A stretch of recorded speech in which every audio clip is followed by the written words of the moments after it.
Ya, baik. Memang bagaimana kita menguatkan gerakan perempuan itu bagian juga tantangan yang cukup besar gitu ya. Karena cara pandang umum atau cara pandang negara bahkan memang masih terpengaruh pada budaya patriarki begitu ya. Dan juga mungkin tadi yang Mama Alita sampaikan, memang ada fakta sosial juga bahwa tidak semua melihat bahkan antara perempuan itu kadang bisa saling menopang satu sama lain, tetapi artinya kita mungkin lebih pada bagaimana kita mendorong gerakan perempuan ini sebagai bagian dari gerakan menjunjung nilai-nilai kemanusiaan sebetulnya ya. Bagaimana paradigma penghormatan dari sisi nilai kemanusiaan itulah yang harus menjadi perspektif kita bersama, tidak terbatas pada jenis kelamin gitu ya.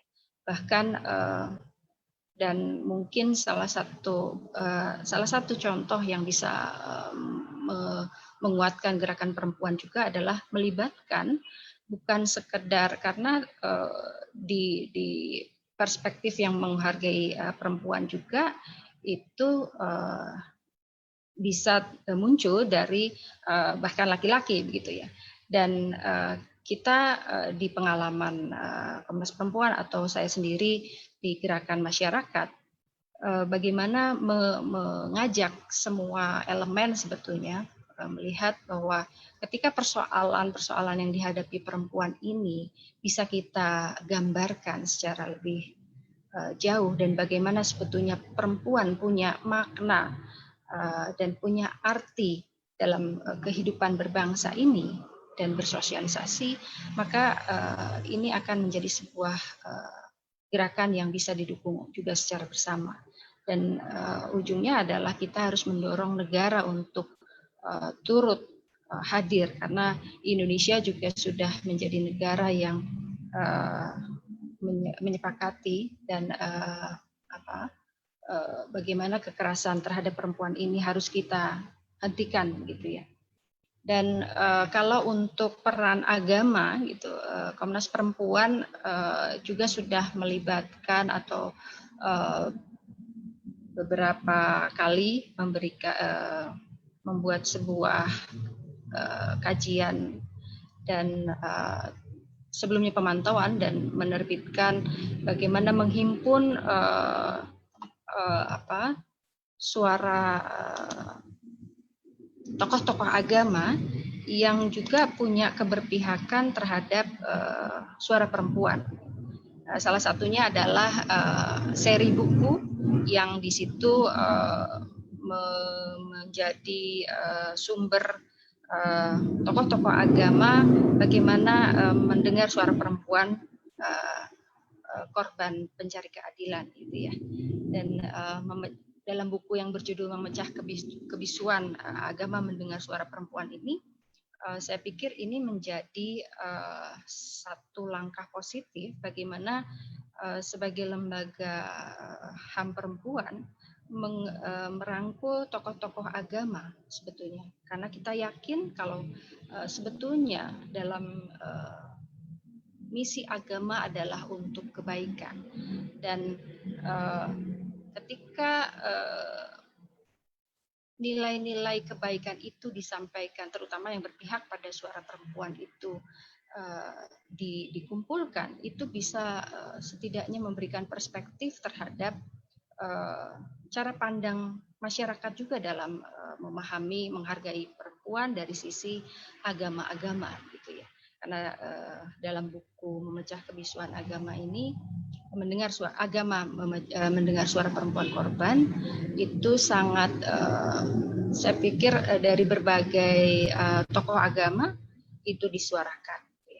Jadi itu yang dilakukan oleh Komnas Perempuan. Jadi ini juga menjadi sebuah kekuatan bagi gerakan perempuan bagaimana kepedulian terhadap persoalan-persoalan yang dihadapi oleh perempuan itu bukan hanya oleh para perempuan gitu.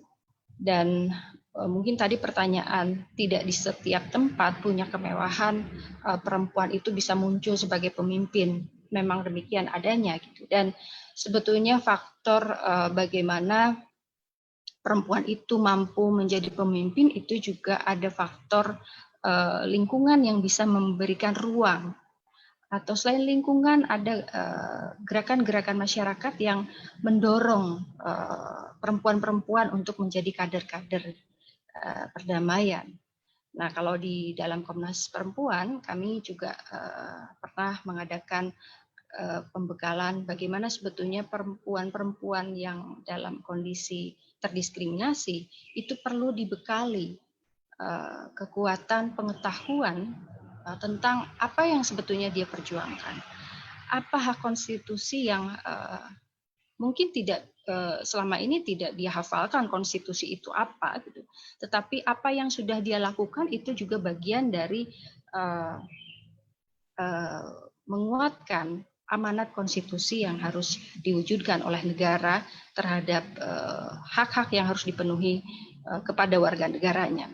Jadi pengetahuan-pengetahuan yang bisa menguatkan perempuan-perempuan ini mungkin dari praktek lapangan sebetulnya dia butuh dikuatkan tentang menambah pengetahuan atau pengalaman-pengalaman, saling berbagi pengalaman dari beberapa wilayah lain itu juga memicu perempuan itu yang tadinya mungkin merasa minder, rendah diri, itu juga termotivasi. Seperti buku ini gitu ya. Ketika itu menjadi bagian sumber bacaan atau yang bisa menjadi pencerahan bagi perempuan-perempuan yang selama ini tidak punya kemampuan untuk bahkan menarasikan perjuangannya, gitu, menarasikan bahwa sebetulnya apa yang sudah dilakukan itu sebuah hal yang berarti, sebuah hal yang berharga, gitu. Tapi bagaimana penguatan, pembekalan bagaimana perempuan-perempuan sebagai kader perubahan ini juga mendapat supporting dari masyarakat sekitar, dari lembaga-lembaga seperti kami Komnas Perempuan gitu ya.